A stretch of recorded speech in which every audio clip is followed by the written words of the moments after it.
Liverpool fans, BAG updates today. A winger deal is done. Chelsea are fuming over Ngumoha. Van der Ven gets a Liverpool warning, and a shocking Salah replacement claim emerges. Make sure you subscribe and hit the bell for the latest Liverpool transfer news every day. Liverpool transfer news as Reds complete deal to sign young winger. The latest Liverpool transfer news as the Reds reportedly tie up a deal to sign a talented young teenager, while another centre-back signing is said to be on the agenda. Liverpool has reportedly completed a deal to sign an American teenager who will link up with the Reds Academy. It is reported by Anfield Watch that Liverpool has completed a deal to sign former Colorado Rapids youth player Noah Allen after the 14-year-old impressed during a recent trial spell with the club. Allen is also admired by Manchester City, so if it is true that Liverpool has agreed a deal to sign him, it will be a significant coup. Meanwhile, in a transfer report that concerns the senior team, the Reds have reportedly entered the race to sign Joel Ordonez from Club Brugge. Chelsea and Paris Saint-Germain are both said to also be interested in Ordonez, who is valued at £40 million or $54 million by Brugge. Sports Boom says that Liverpool is intensifying its pursuit of a new central defender following last week's Premier League defeat by Wolves. The Reds have conceded 39 goals in the top flight this season, 2 fewer than they shipped across the entirety of last season. Ordonez, 21, is among the highest-rated young defenders in world soccer, and his prospective acquisition would follow the recent arrivals of other young centre-backs, Giovanni Leoni and Jeremy Jacquet. Liverpool signed Leoni last summer and agreed a deal to sign Jacquet in January, with the Frenchman due to make the move to Merseyside next summer. The club is in the midst of an overhaul in the centre of defence, amid the uncertainty surrounding the futures of Virgil van Dijk, Joe Gomez and Ibrahima Konate.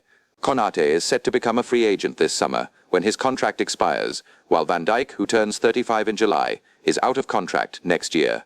Gomez's deal also expires in 2027, and he could be moved on in the summer. Liverpool head coach Arne Slot confirmed earlier this month that Liverpool remains in talks with Konate over a new deal, although there has been no suggestion that a breakthrough in talks is imminent. "We are in talks with him, so that tells you what we want," Slot said. "It's clear we would like him to stay, but negotiations are ongoing, so let's see where that ends. We wouldn't be in negotiations if we didn't want him to stay." In another news, Ryan Gravenberch signs new long-term Liverpool contract as Reds secure midfielder's future. Ryan Gravenberch signs a new Liverpool contract, keeping him at field until the summer of 2032. Liverpool feel Gravenberch has developed into one of the outstanding midfielders on the continent during his near 3 years at Anfield, and have rewarded the Netherlands international with fresh terms that reflect his growing importance to the club. At 23, Anfield Chiefs believe the former Bayern Munich man's best years are to come, and the club confirmed the agreement on Saturday afternoon after talks with Gravenberch's team Raiola, agency progressing smoothly. "I feel really good," Gravenberch told LiverpoolFC.com. "I was really proud to extend my contract at such a big club, so I'm really happy that I can stay for many more years. I felt directly the trust from the club, also from the manager. The decision for me was easy to make. My family is also happy here. We are now here almost 3 years, so I know everything already. I'm happy that I'm here. For the short term, my aim is to end the season as good as possible. And for the long term, win many more trophies with Liverpool. I have a really nice relationship with the fans. Always when I do something good in the stadium, I hear them singing my chant. I'm really grateful for the supporters, because without them we would not be where we are now. In the future we want to give them many more trophies, so hopefully we can get that done." Gravenberch was understood to have been eager to thrash out the terms of a new deal with the club he joined in August 2023, believing the best years of his career lie ahead on Merseyside, where he won the Premier League's Young Player of the Year en route to winning the title last term. The agreement is further evidence of Liverpool's desire to tie down the key operators within their playing squad, as talks remain ongoing with Ibrahima Konate, who is into the final months of his deal at the age of 26, and Dominik Szoboszlai. Former Ajax youngster Gravenberch has become a mainstay of the team under Arne Slot. In Jurgen Klopp's final season in charge, the midfielder made just 12 Premier League starts before a switch to a number 6 role in the engine room under Slot saw him flourish last season, as he featured in 37 of the Reds' 38 games. This term he has played 27 of 29 games, missing the opening game of the season against Bournemouth through suspension. Gravenberch joined the club in August 2023 for around £40 million, and was part of a midfield rebuild that also saw Laglissis McAllister, Szoboszlai and Wataru Endo signed. The Reds remain in talks with Szoboszlai's representatives over a new deal. In another news, Micky van de Ven told he could have ruined any hopes of Liverpool transfer. Tottenham Hotspur defender Micky van de Ven has been linked with a summer switch to Liverpool, but former Reds defender Glenn Johnson isn't so sure it should happen. Under fire, Tottenham Hotspur defender Micky van de Ven has risked putting potential suitors Liverpool off signing him in the summer, according to ex-Reds fullback Glenn Johnson. Centre-back Van de Ven, a Dutch international teammate of Virgil van Dijk, Cody Gakpo, Ryan Gravenberch and Jeremy Frimpong, was sent off in Tottenham's 3-1 defeat to Crystal Palace on Thursday, and as a result will miss Spurs' trip to Anfield in the Premier League next weekend. Spurs could enter that game in the relegation zone, follow a dire run of form which has seen them slide down the table and led to the sacking of Thomas Frank as manager last month.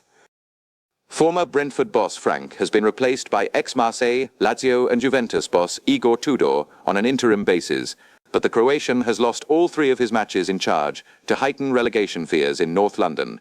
Tudor's first match in charge against Arsenal saw Van de Ven seemingly ignoring his instructions to push up the pitch, with that incident coming a few weeks after the defender was seen snubbing Frank as he left the field following a defeat to Chelsea. Former Reds right-back Johnson says such behaviour won't endear Van de Ven to potential new clubs should he leave Spurs in the summer. Managers need to know that ability alone isn't enough, Johnson told Boyle Sports. Players need to be willing to do what their teammates, the manager and the team require in games.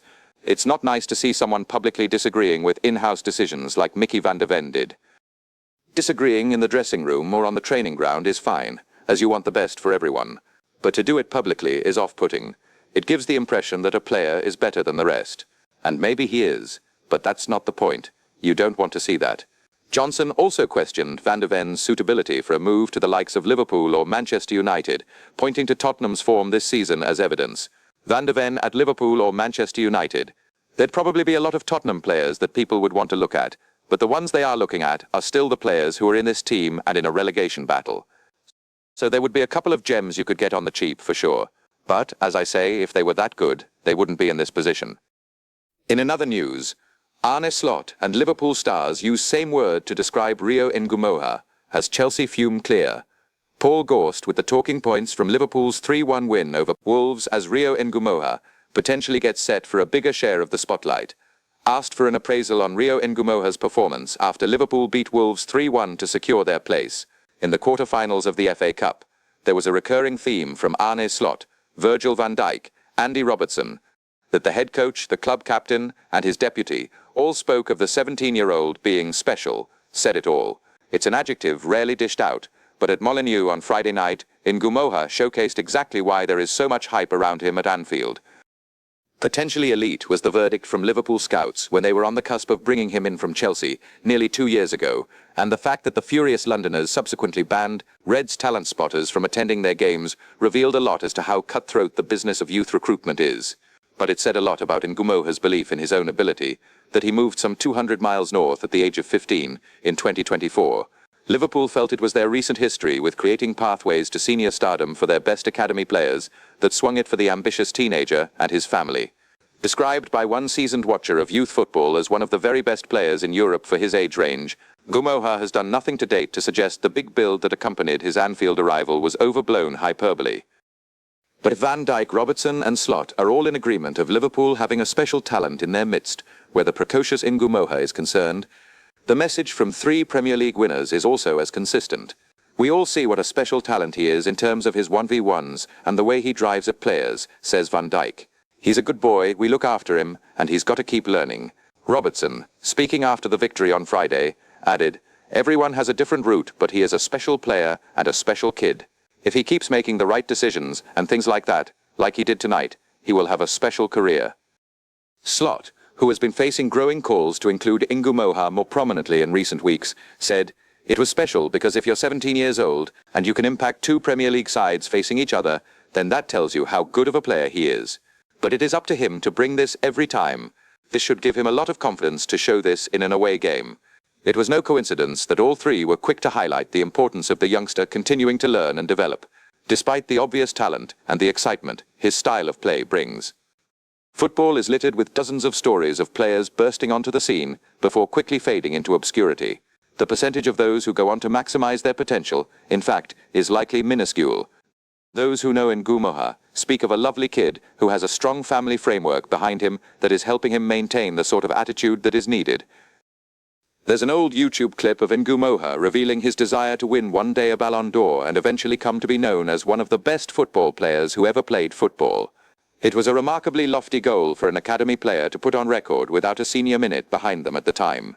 Such a claim can be put down to the exuberance of youth, but it does at least give a small insight into the sort of ambition Ngumoha privately harbours. It is what led him to Anfield 2 years ago, having seen Chelsea continue to invest huge sums in a procession of wingers who blocked his path.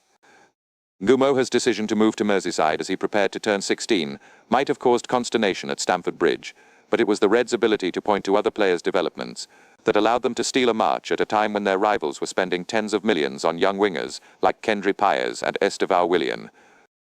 Since then, Chelsea have also signed Alejandro Garnacho, Pedro Neto and Jamie Gittens for the wide areas alongside forwards João Pedro and Liam Delap to further limit opportunities for academy hopefuls. Jadon Sancho was loaned from Manchester United in the summer of 2024, and they have since sold João Felix and Noni Madueke. The disorienting level of turnover is not conducive to a young player getting a chance at first-team level in West London, and the proposal from Anfield simply proved too good to resist. At the time for Ngumoha, who is guided by his older brother James.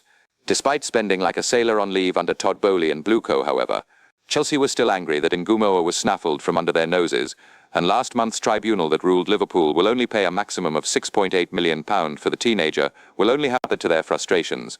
He is already proving to be the one that got away for the Stamford Bridge club.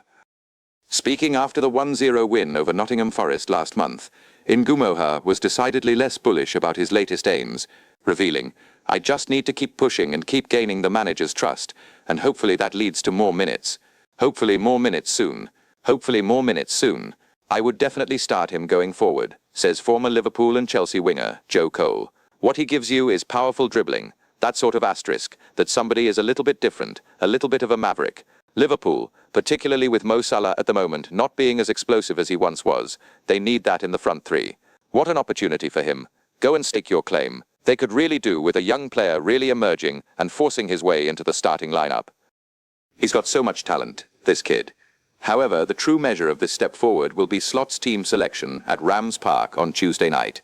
A trip to Galatasaray can be one of the most daunting assignments for even the most experienced professional, so the Reds boss must carefully weigh up the pros and cons of giving a player who doesn't turn 18 until August a start in such a hostile environment, on a stage as grand as a Champions League last 16 tie.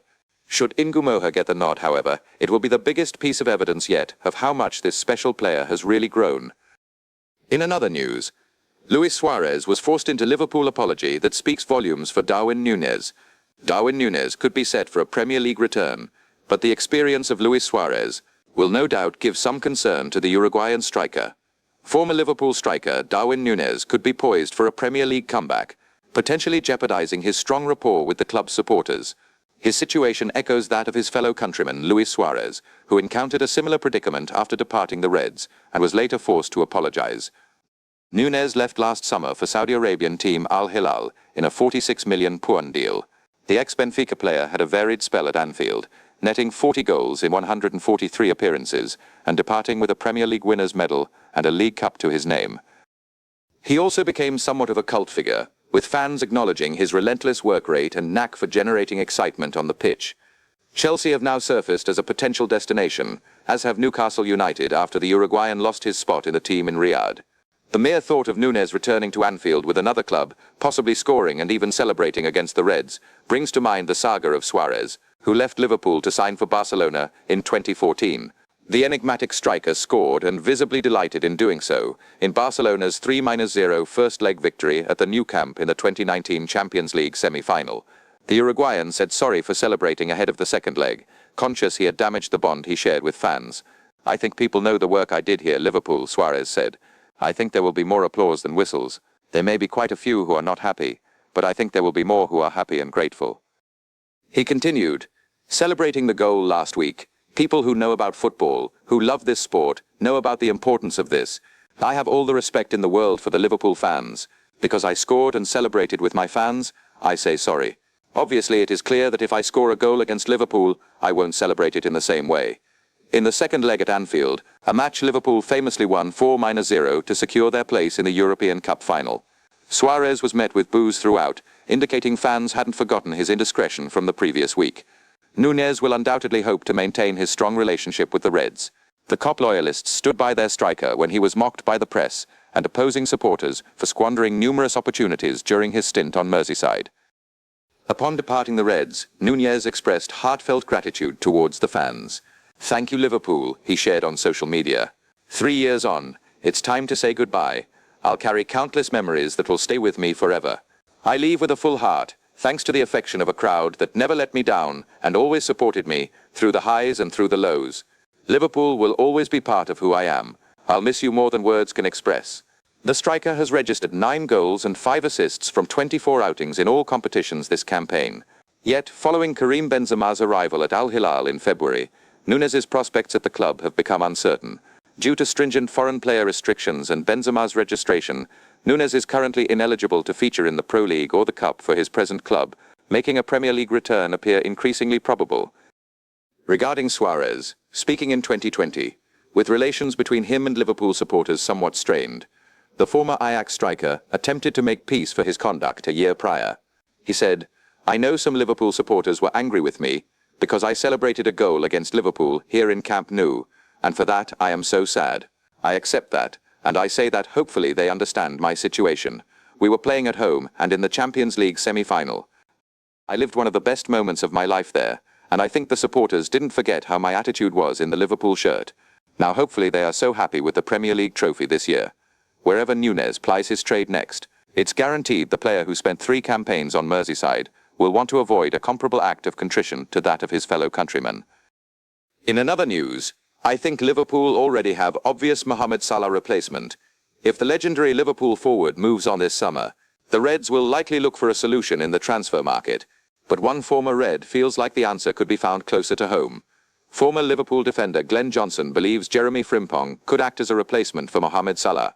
Frimpong joined Liverpool last summer from Bayer Leverkusen for a fee of £30 million or $39 million, and has endured a frustrating first campaign in England due to injury. The Dutch international has played only 22 times following 3 separate periods on the sidelines, but returned last week from a groin issue. He made impressive contributions off the bench in recent wins over West Ham United and Wolverhampton Wanderers. In the latter, he operated as a more advanced right-wing position after replacing Salah. Frimpong's versatility was a major factor in Liverpool's decision to pursue a deal last summer. The 25-year-old is capable of playing anywhere on the right flank, and while he has predominantly been deployed at right back, Frimpong has shown his qualities as part of a front 3. The ex-Manchester City youth star's direct penetrative running has proved effective for Liverpool this season, especially given the creative struggles of Salah and Cody Gakpo in the wide areas. With Salah failing to make a regular impact in games, despite scoring in his last 2 matches, he is expected to move on this summer. Therefore, deploying Frimpong as an attacking option could become a common occurrence in the years to come. That's certainly the view of Johnson, the former Liverpool right-back, who feels Frimpong's direct attacking may be best employed in the offensive areas of the pitch. Against certain teams or certain styles of play, for sure Jeremy Frimpong will be a potential replacement for Mohamed Salah, the ex-England international told Boyle Sport. "I think to say to replace Mo is almost impossible, but I don't think you'd look at it that way. I think yes, to fill that position and play a certain style of football, absolutely. And you always want to look at that option first, rather than just going out and spending more big money, because like I say, he's putting in some probably better performances going forward than he has defensively. But again, against some teams that suits you down to the ground, I think you definitely try and explore all those avenues before you just rush into the market." Should Salah leave this summer, Frimpong would certainly be part of Liverpool's contingency plans, but the Reds would almost certainly look to find a replacement in the transfer market. Yan Diomande and Michael Olise have been linked with moves to Anfield, while Morgan Rogers is a transfer target for the Reds. That's all for today's Liverpool news. If you enjoyed the update, like the video, subscribe to the channel, and share your thoughts in the comments. See you in the next Liverpool update.